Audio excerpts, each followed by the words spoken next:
Bien, pues como decía, esta es una serie de Segunda de Pedro. Estamos en el capítulo 1, versos del 19 al 21. Veis que son 3 versículos solamente, pero vamos a leer un poquito del último sermón que tratamos, que era aquel, ¿os acordáis el título? Este es mi Hijo amado. Este es mi Hijo amado en el cual tengo complacencia, que dice los versículos anteriores. Entonces vamos a hacer una lectura y entraremos en el verso 19, 20 y 21 del capítulo 1 de Segunda de Pedro. Dice así, verso 16, porque no os hemos dado a conocer el poder y la venida de nuestro Señor Jesucristo siguiendo fábulas artificiosas, sino como habiendo visto con nuestros propios ojos su majestad. Pues cuando Él recibió de Dios Padre honra y gloria, le fue enviada desde la magnífica gloria una voz que decía, este es mi Hijo amado, en el cual tengo complacencia. Y nosotros oímos esta voz enviada del cielo cuando estábamos con Él en el Monte Santo. Verso 19. Tenemos también la palabra profética más segura, a la cual hacéis bien en estar atentos, como a una antorcha que alumbra en lugar oscuro, hasta que el día esclarezca y el lucero de la mañana salga en vuestros corazones. Entendiendo primero esto, que ninguna profecía de la Escritura es de interpretación privada, porque nunca la profecía fue traída por voluntad humana, sino que los santos hombres de Dios hablaron siendo inspirados por el Espíritu Santo. Hasta aquí la palabra de Dios y que el Señor la bendiga en nuestros corazones. Hermanos, estos 3 versículos son fundamentales porque si sabéis que antes de la Reforma la interpretación de las Escrituras estaba dedicada y cerrada exclusivamente a lo que era la curia eclesial, a lo que eran los doctores de la Iglesia, y que el pueblo por sí mismo no podía interpretar la Escritura, porque aquello era exclusividad de la Iglesia y en ese sentido de la curia eclesial, no de cualquier miembro de la Iglesia. En estos 3 versículos encontramos fundamentos suficientes, no solamente para que la Iglesia de hoy, sino la Iglesia de todos los tiempos, pensamos que Pedro escribió a la Iglesia del primer siglo, y en ese sentido, ¿qué les está diciendo? Primero, en el versículo 16, 17 y 18, que está todo lo que ellos vieron y escucharon acerca del Señor Jesucristo. Todo lo que ellos dejaron por escrito en las cartas y en las epístolas y en los evangelios. Pero aquí Pedro también nos remite a todo el Antiguo Testamento. Y todo el Antiguo Testamento, nosotros sabéis que tenemos una visión clara, definida, que han tenido así los reformadores, y es que desde Génesis hasta Malaquías, el Antiguo Testamento nos está hablando constantemente del Redentor que redimiría a un pueblo innumerable como las estrellas de los cielos y las arenas de los mares. Y esto es importante que lo tengamos claro. No solamente porque lo digamos nosotros con nuestro sistema de exposición bíblica o que entendemos que los santos del Antiguo Pacto se salvaban por la misma gracia de Dios, por la misma fe en el Mesías que había de venir a redimir a su pueblo, sino porque la palabra de Dios nos lo enseña. Estos profetas que nos dice aquí, tenemos también la palabra profética más segura, a la cual hacéis bien en estar atentos como a una antorcha que alumbra en lugar oscuro hasta que el día esclarezca y el lucero de la mañana salga en vuestros corazones. Y esto se lo decía a estos hermanos de la dispersión, judíos dispersos por todas las naciones de Asia, como estudiamos cuando decimos Primera de Pedro, los primeros versículos de Primera de Pedro. Entonces, nosotros hoy en día, cuando nos acercamos a la palabra de Dios, tenemos que buscar la llave, tenemos que buscar la puerta. ¿Y quién es la puerta? Jesucristo dice que Él es la puerta. El que por Él entrare será salvo y saldrá y hallará pastos. Cuando nosotros nos acercamos al Antiguo Testamento, sin buscar y sin ver a Cristo, no estamos utilizando la puerta ni la llave, que nos hace entender todo el Antiguo Testamento. Estamos estudiando con el pastor Javier Génesis, pero es que podríamos estar por todos y cada uno de los libros del Antiguo Testamento viendo que hay tipos, que hay enseñanzas, que hay anuncios, algunos clarísimos, otros un poco velados, pero siempre hay esa revelación progresiva, que va en aumento, que va en aumento, que va en aumento, hasta que el día es perfecto. Y como dice aquí, ¿no? Como esa luz, como esa antorcha. Y aquí hago una parada, jóvenes, que siempre me olvido, y antes de que me olvide, os voy a dar la faena. Aquí hay una imagen preciosa que podéis, de alguna manera, visualizar. Y está en el verso ¿no? Dice: a la cual hacéis bien en estar atentos como a una antorcha que alumbra en lugar oscuro hasta que el día esclarezca y el lucero de la mañana. Yo os invito a dibujar ese paisaje oscuro, en el cual hay una luz que ilumina el camino por el que vamos andando. Y si queréis podéis ir hasta la Shekinah, en la cual Israel iba por la noche guiado por esa luz que les guiaba por el camino para que no se perdieran, o no solamente para que no se perdieran, sino para que no se cayeran por barrancos, para que no cayeran en hoyos, para que no se metieran en fanganales, y a más para protegerles de las alimañas que hay en el bosque. ¿Qué tal? ¿Os queda clara la imagen?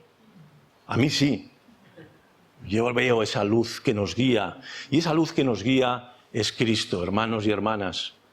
Por eso, cuando nos acerquemos a los profetas, a los salmos, a la ley, tenemos que buscar esa luz que alumbra en lugar oscuro y que nos anuncia a un Redentor.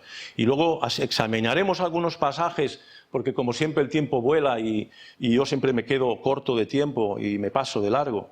Pero es que es importante decir algunas de las cosas que vamos a hablar hoy y que tendremos que ver en diferentes pasajes del Antiguo Testamento que se cumplen en Cristo, en el Nuevo. Entonces, después de decir esto, pasamos ya al versículo 20. ¿Y qué nos dice el versículo 20? Entendiendo primero esto, que ninguna profecía de la Escritura es de interpretación privada.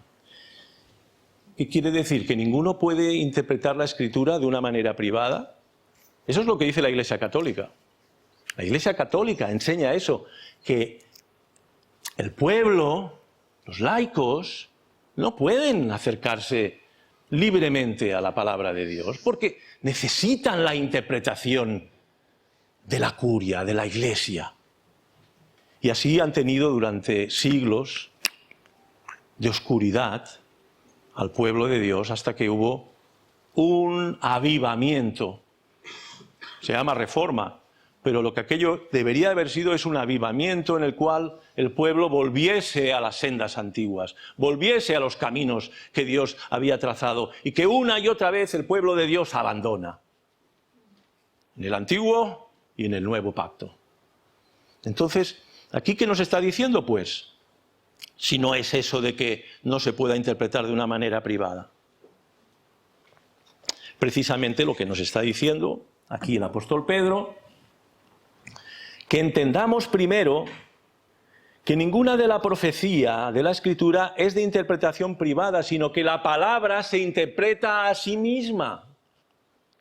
La palabra de Dios se interpreta a sí misma, pero para eso debemos de conocer todo el consejo de Dios. Debemos conocer tanto el Antiguo Testamento como el Nuevo Testamento. Hoy no, es que en el Antiguo Testamento hay muchas matanzas. A mí eso no me gusta, ese Dios tan justiciero. ¿No habéis oído alguna vez decir esto dentro de según qué ambientes? Bien, pues es nuestro Dios. Ese es nuestro Dios, que un día va a juzgar a las naciones. Que un día va a hacer que caiga fuego del cielo y que todo sea purificado con su fuego purificador. No hay diferencia. El Dios del Antiguo Testamento, el Dios del Nuevo Testamento es el mismo Dios.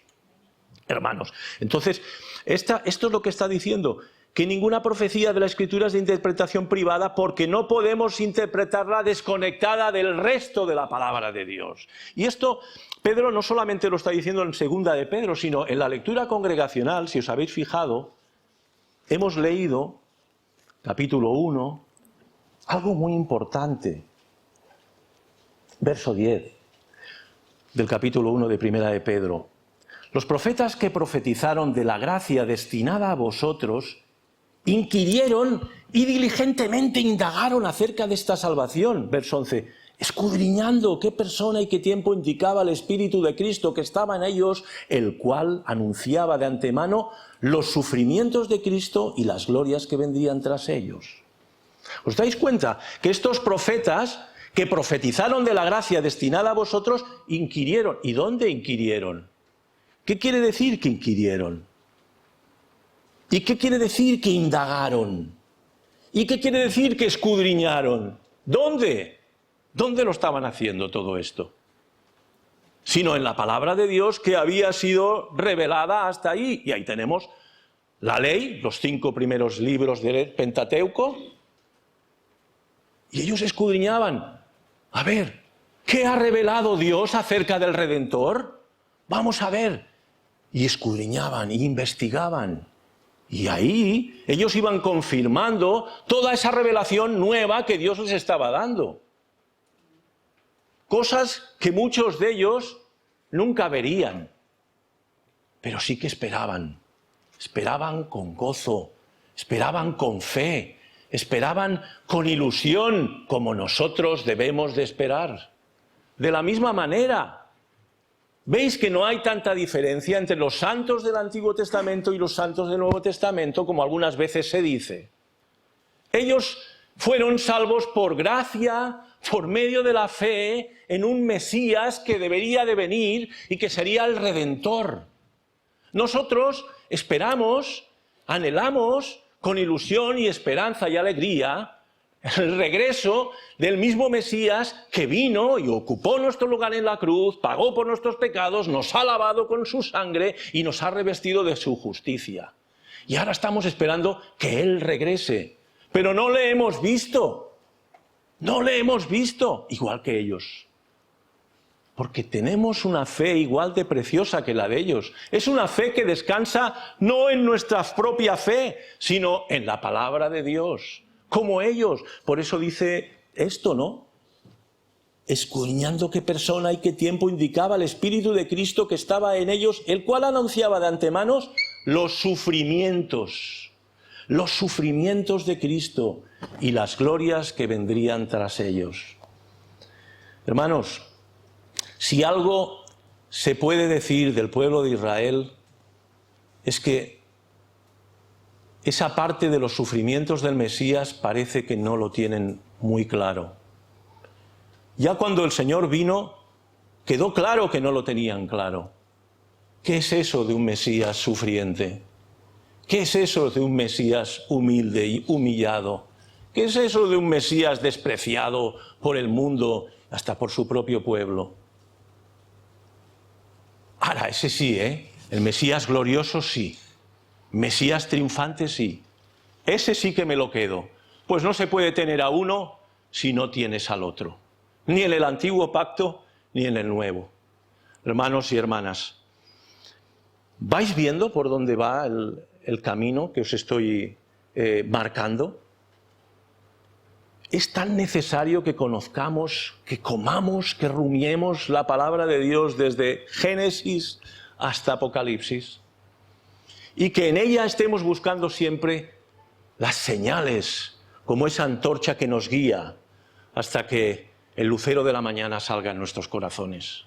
Podemos conocer toda la Biblia. De hecho, acordaros, Saulo de Tarso era un conocedor enseñado a los pies de Gamaliel. Y no entendía que el Mesías tenía que ocupar nuestro lugar en el lugar de juicio. Y no lo entendía, pero no solamente Pablo, sus propios discípulos no lo entendían. Y lo veremos de aquí un ratito. Es tan real, es tan claro la condición de la raza humana. Es tan claro que somos ciegos, que somos sordos, que somos paralíticos, que somos muertos, que somos leprosos, que solo Cristo puede darnos vista, oído, pies, lavar nuestros corazones, lavar nuestras carnes y hacernos como Él. Eso solo lo puede hacer Dios. Por eso Dios se tuvo que humanar. Por eso Dios se tuvo que humanar. Pero tiene que resplandecer y tiene que hacerse vivo en nuestros corazones. ¿Y cómo lo vamos a hacer si no es con la palabra de Dios? ¿Cómo lo vamos a hacer si no es con la palabra de Dios? ¿Cómo va a resplandecer el lucero de la mañana si no comemos la palabra de Dios día y día y día? Y no solamente comerla como aquel que se come un Frankfurt o una hamburguesa, comida rápida. No, no. Esa comida que hay que rumiar, esa comida que hay que meditar, esa comida que hay que poner en práctica, esa comida que ha de transformar nuestras vidas, que no podemos quedarnos, bueno, ya he hecho mi lectura, como muchas veces tristemente hacemos, he hecho mi lectura, pero mi vida ha cambiado en algo, en este capítulo que he leído, o en estos versículos que he leído. Bien, pues eso es lo que hemos de anhelar y eso es lo que hemos de buscar, hermanos y hermanas. Entendiendo primero esto, que ninguna profecía de la Escritura es de interpretación privada, porque nunca la profecía fue traída por voluntad humana, sino que los santos hombres de Dios hablaron siendo inspirados por el Espíritu Santo. Bien, pues esto es lo que la palabra de Dios nos enseña, esto es lo que decimos creer, eso es lo que la Iglesia fiel y sana dice que es, pero luego muchas veces no hacemos eso. Leemos la palabra de Dios como si fuera comida rápida, no transforma nuestros corazones, nuestra percepción del Rey nos deja inalterables. Sabemos quién es Él, hemos escudriñado que la palabra de Dios mismo, tanto Pedro como Juan, como Mateo, como Lucas, oyeron la voz de la nube en el monte de la transfiguración que decía: este es mi Hijo amado en el cual tengo complacencia, a Él oíd. ¿Y os acordáis lo que hablamos de ese oír, lo que quiere decir? No es oír como aquel que de aquí un ratito se acabará, miré, y mi semana continuará como más o menos cada semana, sino el que no oiga y obedezca, yo le demandaré cuentas. Y eso es lo que dice Dios mismo. Y somos así, somos olvidadizos, llevamos un impermeable que no deja que la palabra de Dios inunde nuestras vidas y nos ponga bien en remojo. Nuestros callos están duros y no dejan que penetre esa verdad.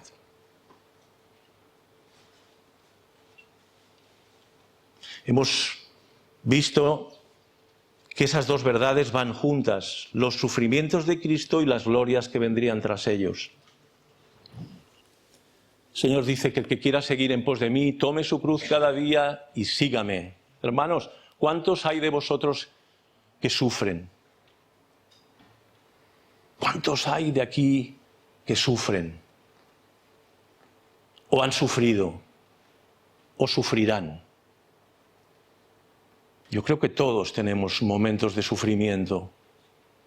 A veces pensamos que el sufrimiento tiene que ser asado a la parrilla, como muchos de los mártires, o echados a los leones. Pues nuestras vidas están llenas de sufrimiento. Momentos difíciles, momentos duros, en los cuales parece que la luz se apagó. Pues no. Dice que nuestra fe, mucho más preciosa que el oro, que aunque perecedero es probada con fuego, así está siendo probada nuestra fe. Nuestra fe es probada para que descanse única y exclusivamente en aquel que es en el que se puede descansar, que es Dios. Y Dios hecho hombre. Aquel que en Deuteronomio 18, como examinamos también en el capítulo que tocamos de Primera de Pedro, decía Moisés: yo os levantaré profeta como a ti, y aquel que no oyere su palabra, que es mi palabra, palabra de Dios, yo le demandaré cuentas.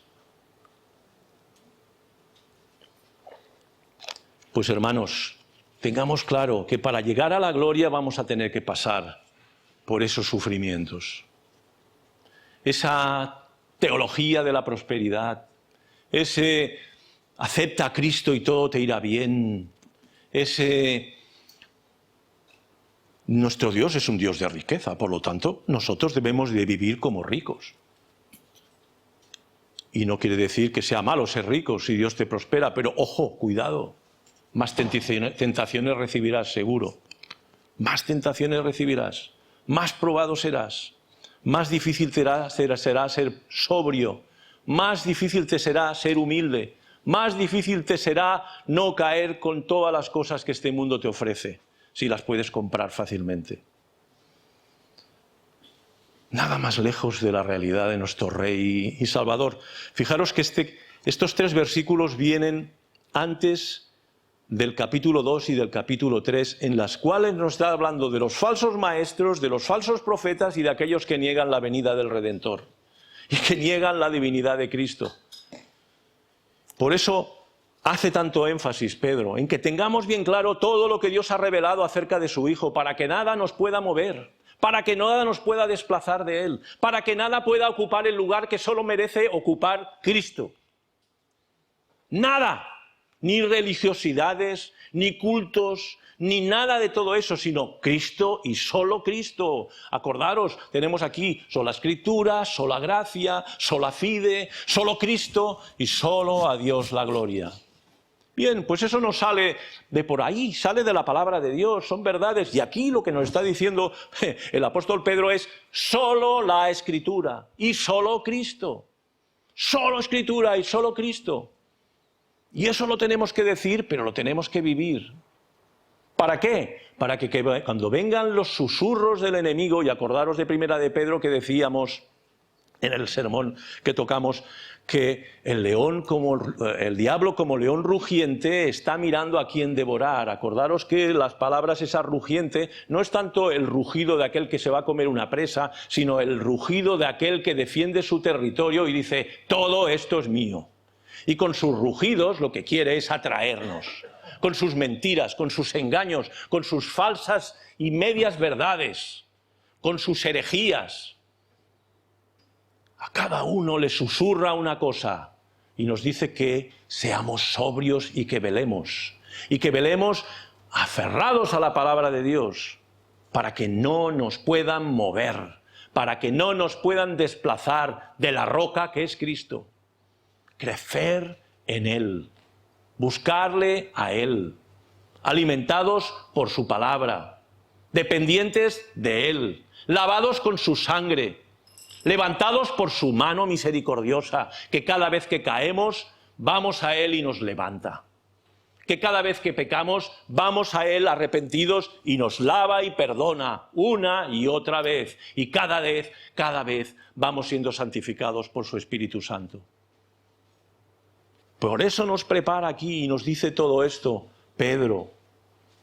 Que no venga ninguno. El otro día una familiar, porque la hermana de mi yoba, ¿no? En castellano, ¿cómo se dice? Mi nuera. Me comentaba, en la iglesia que yo voy ahí en Medellín, este texto de los profetas lo aplican a los profetas de ahora. Que tenemos que estar atentos a los profetas, a ver lo que nos dicen. Dice, nada más lejos de eso. Dice, a mí ya me sonaba muy raro, pero es que están todo el día machacando con lo de la profecía. No hay más que revelar. Tenemos desde Génesis hasta Apocalipsis todo lo que Dios ha querido revelar. Y tontos de nosotros que no estamos empapados de esa palabra verdadera que transforma nuestros corazones y nos dejamos embaucar por cosas modernas. Hoy en día los hermanos y las hermanas ahí todo el día en internet, que si la conspiración, que si la paranoia, que si los Illuminatis, que son los reptilianos, que yo qué sé, ahí venga, fábulas. No os venimos aquí con fábulas, nos venimos a hablar de lo que hemos visto y hemos oído. Este es mi Hijo amado en el que tengo complacencia, a Él oíd. Y aquí Pedro más suavemente nos lo dice de otra manera, que como una antorcha que alumbra en lugar oscuro hasta que el día esclarezca y el lucero de la mañana salga en vuestros corazones. Estemos bien pendientes, estar bien atentos, bien atentos, porque el diablo es como ese león rugiente que a veces tiene un rugido hasta agradable. A veces tiene un rugido atractivo, pero al final están los dientes. Destruir, matar y engañar. Eso es lo que quiere. Su nombre, diablo, es el engañador, el mentiroso.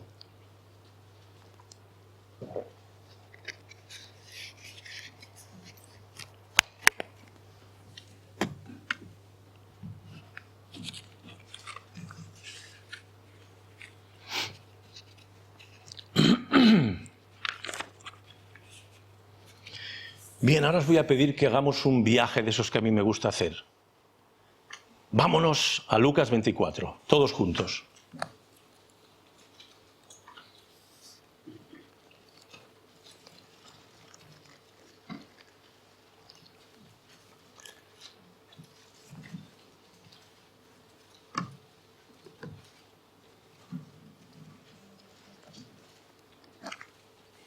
Lucas 24.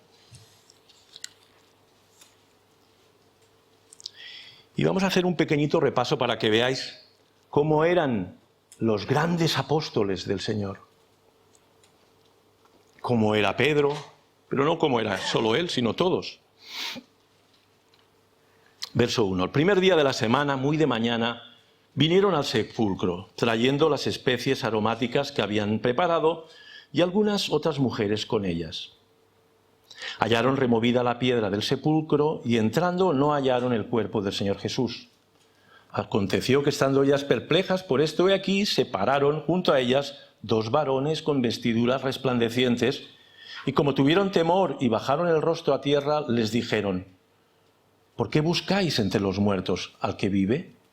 No está aquí, sino que ha resucitado.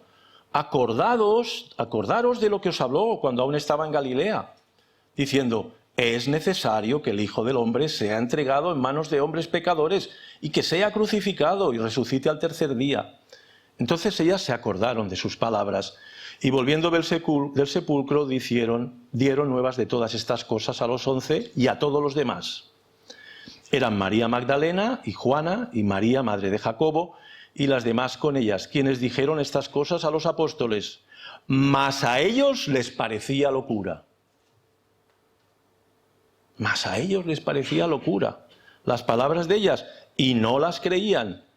Pero levantándose Pedro corrió al sepulcro, y cuando miró dentro vio los lienzos solos, y se fue a casa maravillándose de lo que había sucedido. Curioso, ¿verdad? Qué duros de oído, ¿eh? Como nosotros, ¿verdad? Qué duricos de oído que eran, ¿eh? Mira que lo había dicho el Señor, que lo iban a matar. Y rápidamente os voy a leer varios textos, no hace falta que los busquéis. Uno es en Mateo 16, 21, dice: desde entonces comenzó Jesús a declarar a sus discípulos que le era necesario ir a Jerusalén, padecer mucho de los ancianos, de los principales sacerdotes y de los escribas, y ser muerto y resucitar al tercer día. Esto fue antes de la transfiguración. Mateo 17, 22, después de un exorcismo, versos 20 y 21 del capítulo 17. Estando ellos en Galilea, Jesús les dijo: el Hijo del Hombre será entregado en manos de hombres y le matarán, mas al tercer día resucitará. Otra enseñanza que el Señor vuelve a repetir. Subiendo Jesús a Jerusalén, tomó a sus 12 y aparte en el camino les dijo: he aquí, subimos a Jerusalén y el Hijo del Hombre será entregado a los principales sacerdotes y a los escribas y le condenarán a muerte y le entregarán a los gentiles para que le escarnezcan, le azoten y le crucifiquen, mas al tercer día resucitará. Bien, ¿habéis visto la acción, la actitud de ellos cuando vienen las mujeres a decirle que el Señor no está, que los ángeles han dicho: están locas? No las creyeron.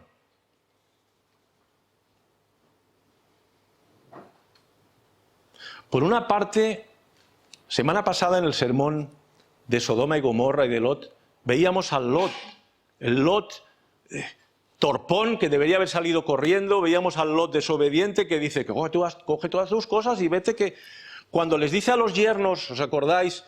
que Dios va a descender fuego del cielo y va a acabar con toda la ciudad. Se burlaban, se pensaba que se burlaban. Hay mucha diferencia entre Lot y nosotros, y entre los apóstoles y nosotros.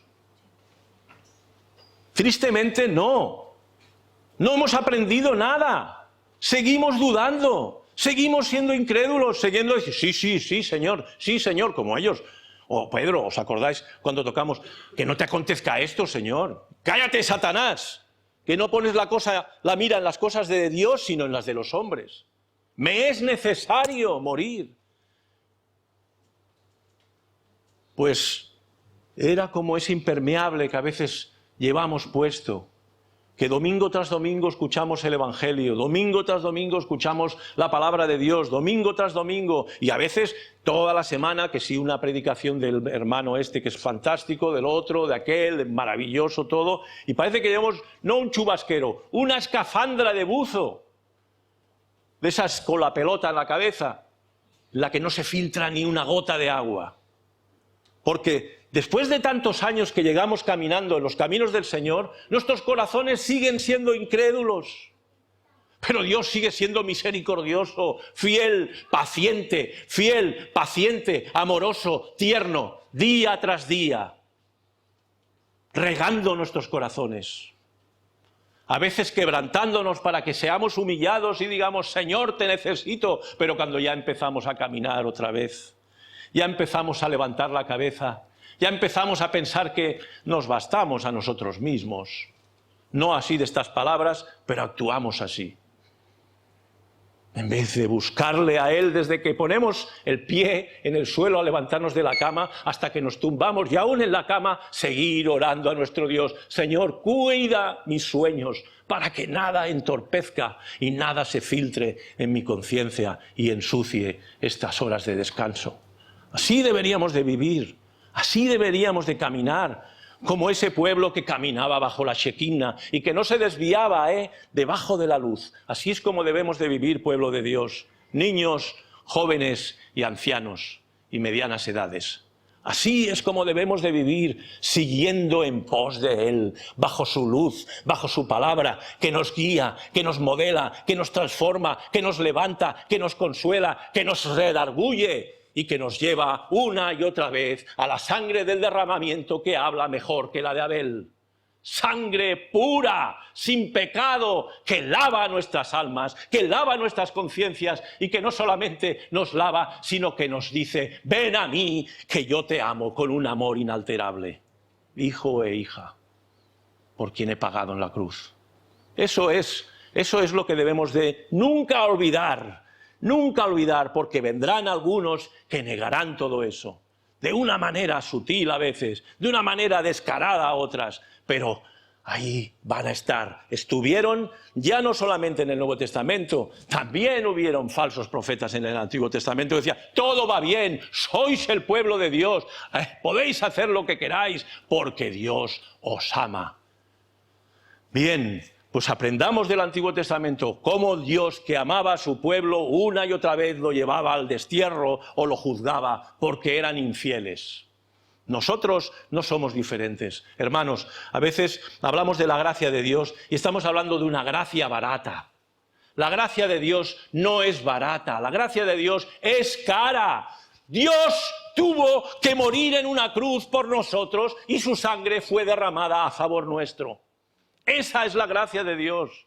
Y nosotros no podemos vivir una vida de pecado voluntario pensando que nada pasará.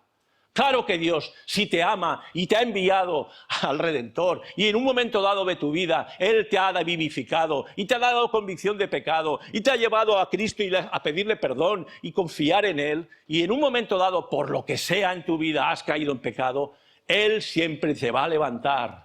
Pero cuidado con confiar en vivir una vida de pecado, porque Dios ya pagó por mí y yo puedo hacer lo que quiera, porque eso tiene consecuencias. Y tenemos a David como un referente, un hombre conforme al corazón de Dios.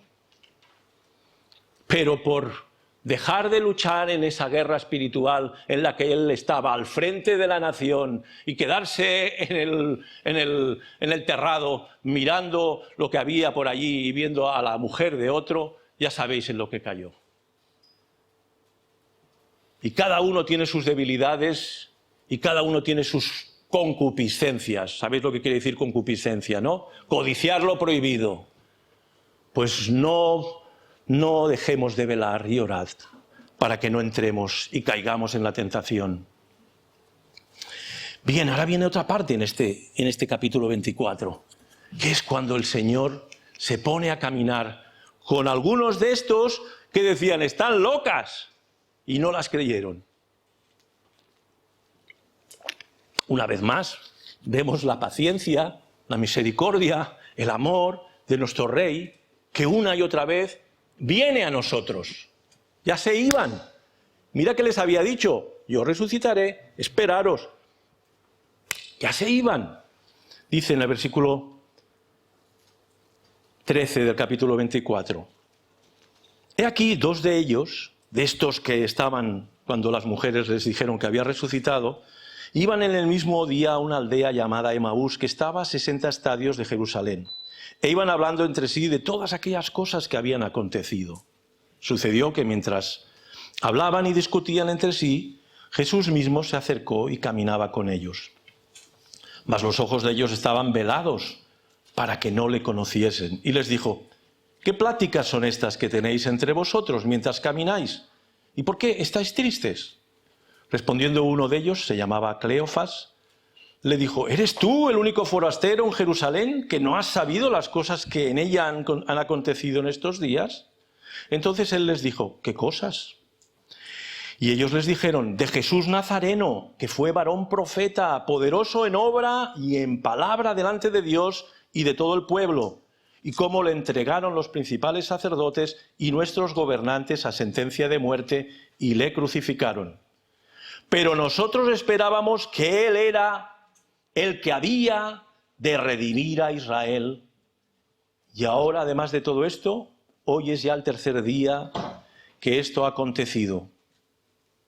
Aunque también nos han asombrado unas mujeres de entre nosotros, las que antes del día fueron al sepulcro, y como no hallaron su cuerpo, vinieron diciendo que también habían visto visión de ángeles, quienes dijeron que él vive.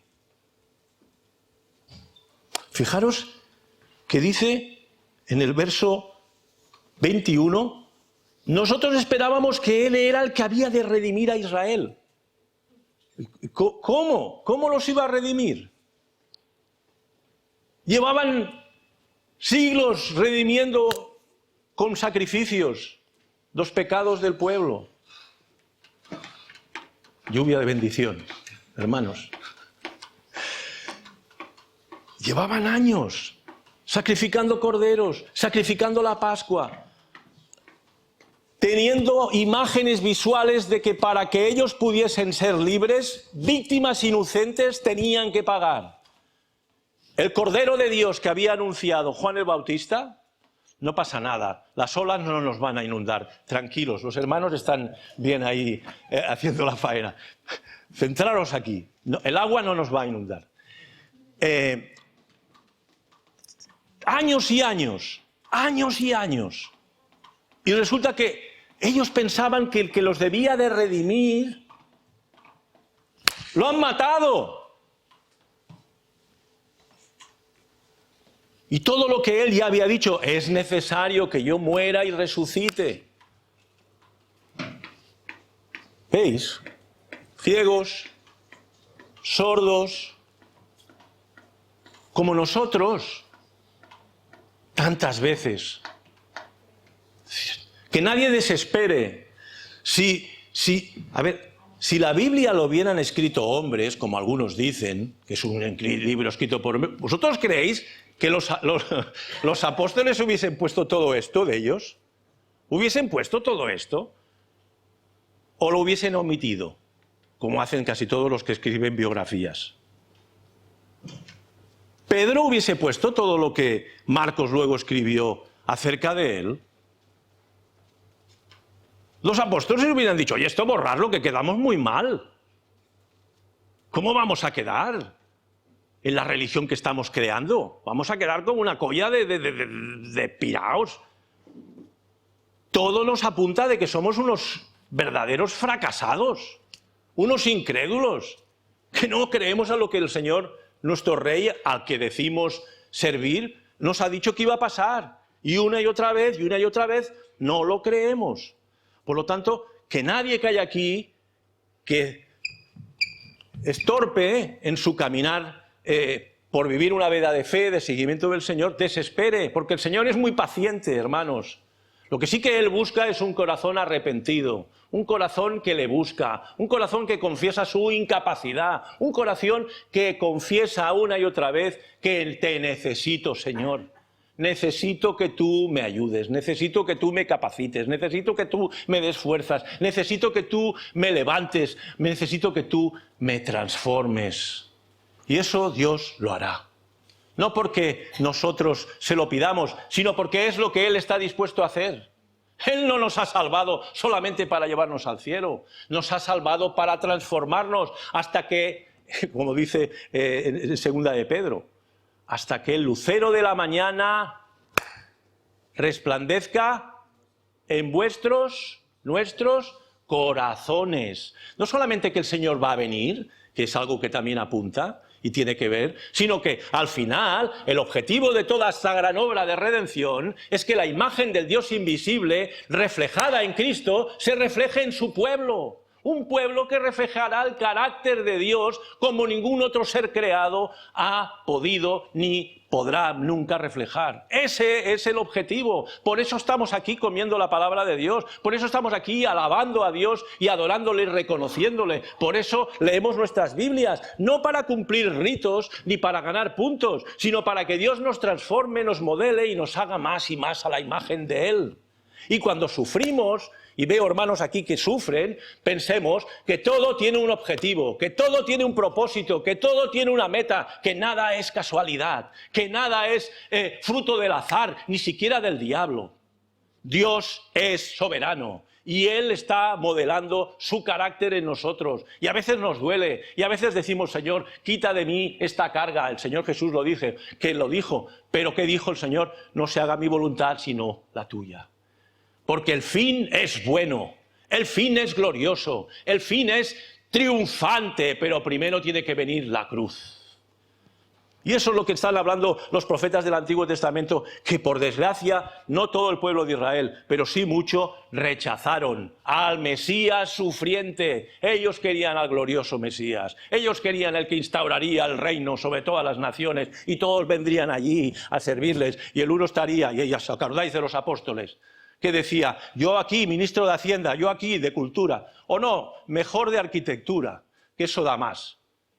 No, hermanos y hermanas, o sea, la idea de ese reino que se ha de manifestar de una manera gloriosa, primero pasa por la cruz. Y no solo la cruz de Cristo, sino nuestras propias cruces. Acordaros, si alguno quiere seguir en pos de mí, tome su cruz cada día y sígame.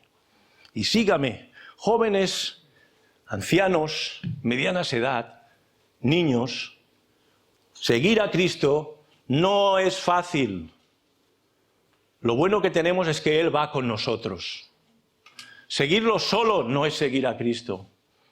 No podemos seguir a Cristo si no vamos con su yugo, unidos a Él. Bien, aquí al Señor al final les hace ver, ¿no? Para que entiendan lo que está pasando. Él les declaraba todas las escrituras de lo que Él decían. Se decían el uno al otro. ¿No ardía nuestro corazón, verso 32, mientras nos hablaba en el camino y cuando nos abría las escrituras? Levantándose en la misma hora, volvieron a Jerusalén y hallaron a los 11 reunidos y a los que estaban con ellos que decían, ha resucitado el Señor verdaderamente y ha aparecido a Simón. Entonces ellos contaban las cosas que le habían acontecido en el camino y cómo le habían reconocido al partir el pan. Mientras ellos aún hablaban de estas cosas, Jesús se puso en medio de ellos y les dijo, paz a vosotros. Entonces, espantados y atemorizados, pensaban que veían espíritu, pero Él les dijo, ¿por qué estáis turbados y vienen a vuestro corazón estos pensamientos? Mirad mis manos y mis pies, que yo mismo soy. Palpad y ved, porque un espíritu no tiene carne ni huesos como veis que yo tengo. Y diciendo esto le mostró las manos y los pies. Y como todavía ellos de gozo no lo creían y estaban maravillados, les dijo, ¿tenéis algo aquí de comer? Entonces le dieron parte de un pez asado y un panal de miel. Y él lo tomó y comió delante de ellos. Y les dijo, estas son las palabras que os hablé. Acordaros, estando aún con vosotros, que era necesario que se cumpliese todo lo que está escrito de mí en la ley de Moisés, en los profetas y en los salmos. Entonces les abrió el entendimiento para que comprendiesen las Escrituras. Qué necesario es que nosotros, cuando nos acerquemos a las Escrituras, clamemos al Señor, háblanos, Señor, que tu siervo escucha, como decía Samuel. Háblanos, Señor, que tus siervos estamos escuchando, háblanos, porque fijaros cuántas veces no habían oído todo lo que tenía que suceder, hasta que el Señor no les abrió el entendimiento para que comprendiesen las Escrituras. Y aquí hay algo muy importante al final de este pasaje. Les dijo, está escrito y así fue necesario que Cristo padeciera y resucitase de los muertos al tercer día y que se predicasen en su nombre el arrepentimiento y el perdón de pecados en todas las naciones, comenzando desde Jerusalén. Y vosotros sois testigos de estas cosas. He aquí, yo enviaré la promesa de mi Padre, que sobre vosotros, pero quedaos vosotros en la ciudad de Jerusalén hasta que seáis investidos de poder desde lo alto.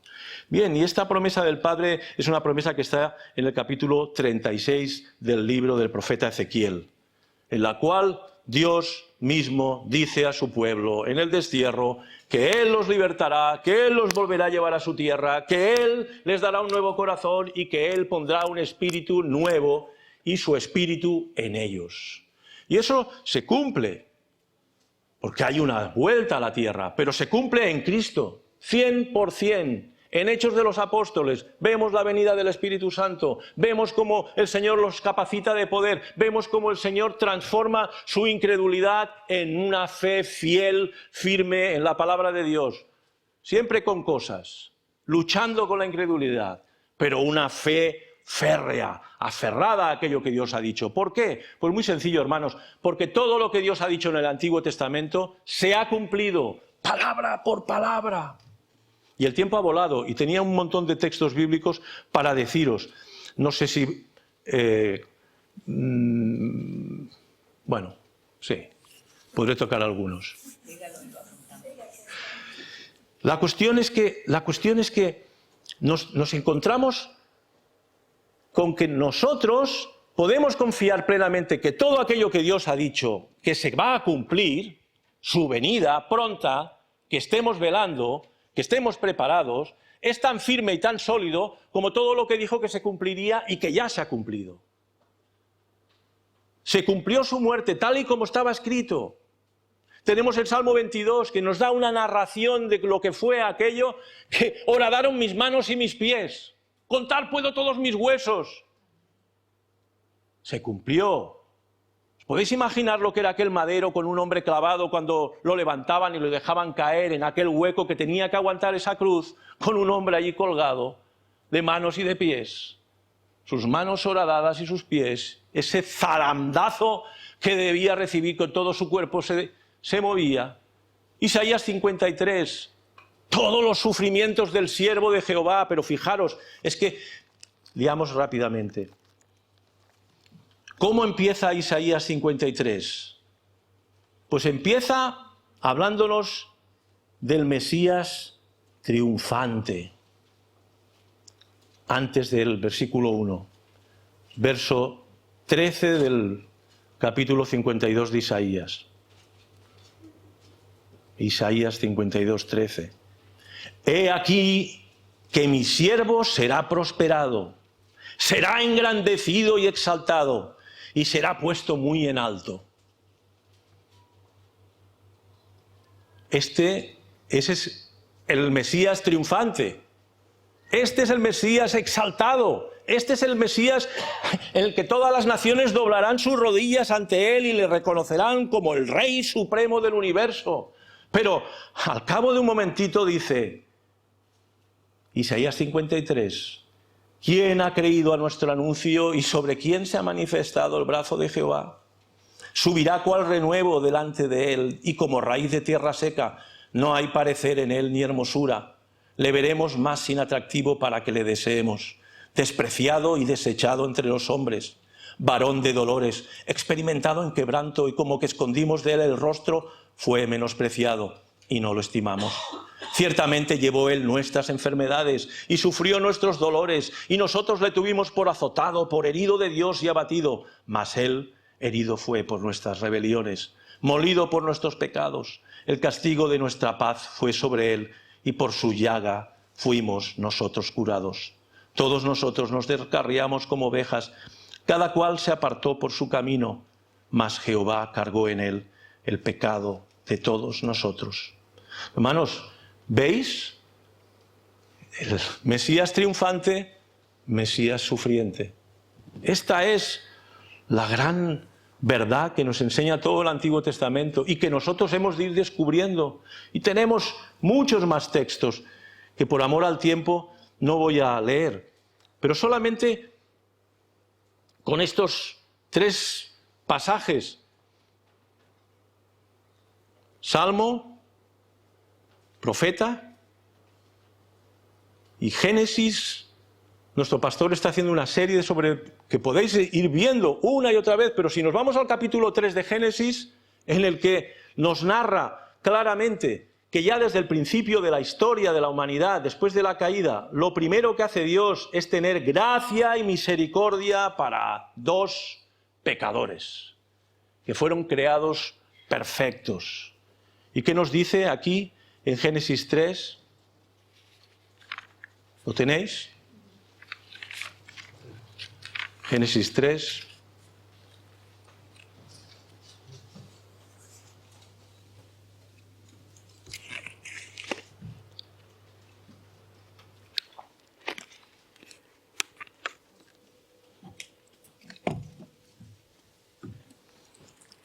Verso 8 de Génesis 3.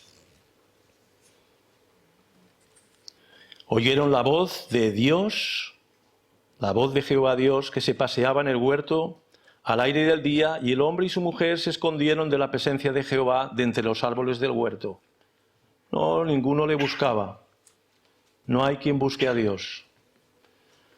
Mas Jehová Dios llamó al hombre y le dijo, ¿dónde estás tú? Dios busca al hombre. Y él respondió, oí tu voz en el huerto y tuve miedo porque estaba desnudo y me escondí. Y Dios le dijo, ¿quién te enseñó que estabas desnudo? ¿Has comido del árbol que yo te mandé no comieses? Bueno, ahí ya sabéis la historia porque hace poquito la hemos estado repasando. Pero vemos claramente que es Dios el que busca a Adán y a Eva. Es Dios el que le busca. Nunca es el hombre el que busca a Dios, es Dios el que nos busca.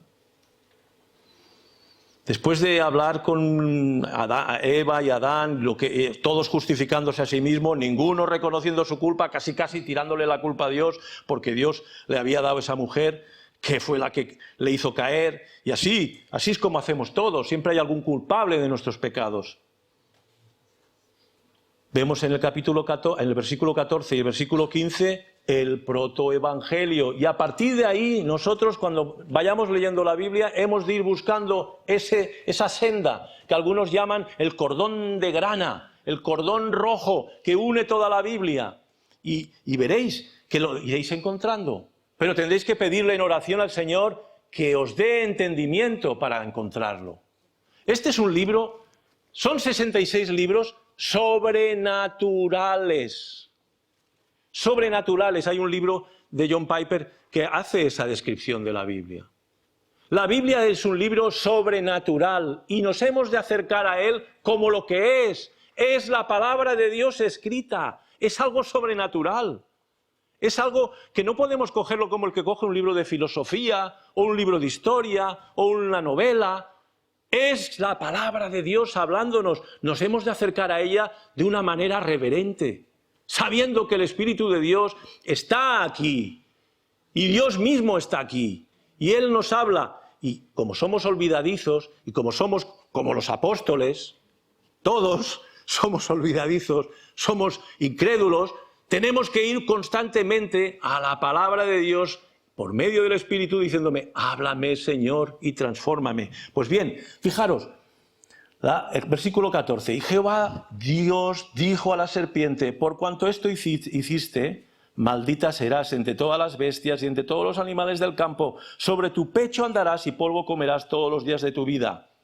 15, y pondré enemistad entre ti y la mujer, y entre tu simiente y la simiente suya. Esta te herirá en la cabeza, y tú le herirás en el calcañar.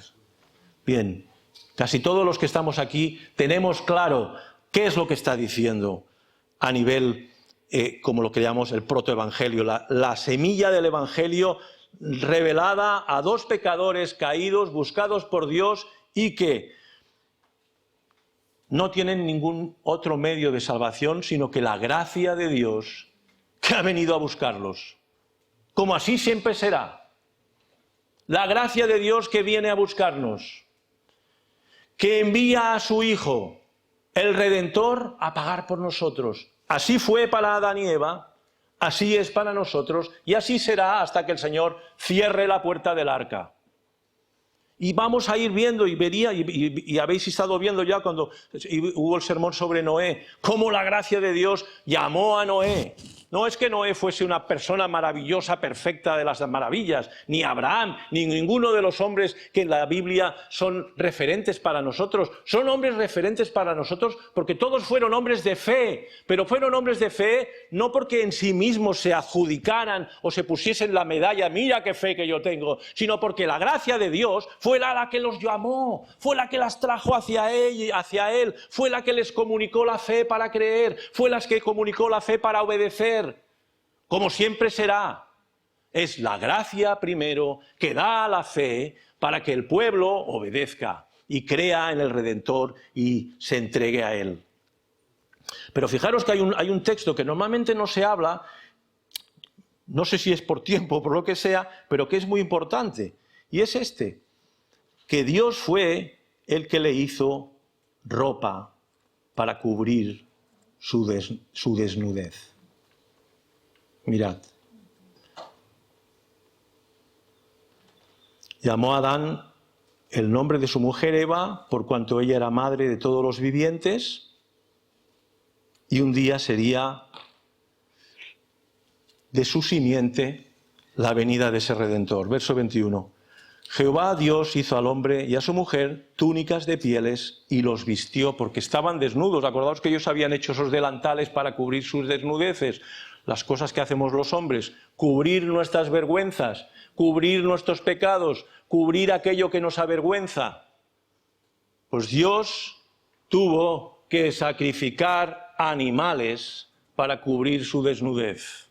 Y ya no se está hablando de víctimas expiatorias, víctimas inocentes que no deberían de haber muerto, porque la muerte no existía hasta que Adán y Eva caen en el pecado y entra la muerte en el mundo, que fueron sacrificadas para vestir su desnudez, como el Cordero de Dios que quita el pecado del mundo, que no solamente paga con su sangre para cubrir y limpiar nuestro pecado, sino que nos reviste de su justicia, la justicia del santo, del perfecto, del puro, del que Dios mismo dice, este es mi Hijo amado en el que estoy complacido. No hay nada impuro, no hay nada imperfecto. Con esa justicia es la que todos los que estamos aquí, que hemos ido a Cristo arrepentidos, estamos vestidos, estamos revestidos, estamos vestidos con una justicia que nos da la libertad para decir, Padre, gracias. Una y mil y millones de veces gracias. Señor, si yo estoy aquí es porque tu gracia me ha alcanzado. Y no porque yo te buscase, sino porque tú me buscaste a mí. Me buscaste a mí. Hermanos, el tiempo ha pasado volando. Queda mucho por decir, pero yo creo que estos puntos son fundamentales. Caminemos en este peregrinaje que es la vida del pueblo de Dios, de la Iglesia del Señor, esperando su regreso, buscando y guiándonos por esa antorcha que ilumina en ese lugar oscuro que es este mundo. Buscando y siguiendo a Cristo cada día, deseando y anhelando parecernos cada día más a Él, arrojando de nosotros todo aquello que nos estorba, que nos sobra, que tenemos que quitar, hermanos. Tenemos que quitar tantas capas de la cebolla que es nuestra alma impura, pero que a los ojos de Dios, por la justicia de Cristo, es justa y perfecta, pero que, hermanos, estamos arrastrando todo eso. Tenemos que confesar muchas cosas.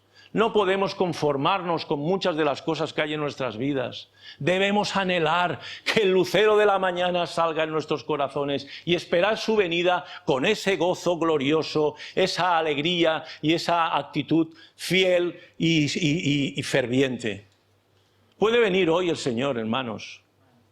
Puede venir hoy. ¿Estáis contentos con vuestras vidas como son? ¿Estamos contentos como vivimos? ¿O preferimos o deseamos algo mejor? No se trata de estarnos pegando, No se trata de estarnos fustigando, uy, qué malo que soy, que no. Se trata de decir, Señor, es verdad, mira, doblo mi rodilla y es verdad, confieso que necesito ser cambiado, Señor. Necesito que tú me transformes. Deseo y anhelo ser como tú, yo quiero ser como tú, Señor. Quiero parecerme a ti cada día un poco más. Quiero ser manso y humilde. Quiero ser tierno y amoroso. Quiero ser fiel. Quiero ser justo. Quiero ser santo, Señor. Y quiero dejar atrás toda la miseria de mi vida pasada que voy arrastrando aún cadenas. Yo sé que tú has prometido que el que ha empezado la obra la terminará hasta el fin, Señor, y espero y anhelo que tú resplandezcas en mí como has prometido hacerlo, y sé que lo harás. Señor y Dios, gracias. Te pedimos, Señor, que esta palabra modele nuestras vidas y, Señor, que tú resplandezcas en nuestros corazones. Esperamos ese día glorioso en que tú aparecerás, que la oscuridad desaparecerá, y que todo será bañado por tu presencia y nosotros reflejaremos tu gloria juntamente contigo, para honra y gloria de Dios. Bendice, Señor, el día de hoy y guárdanos, que te lo pedimos en el nombre y por los méritos de Jesucristo. Amén.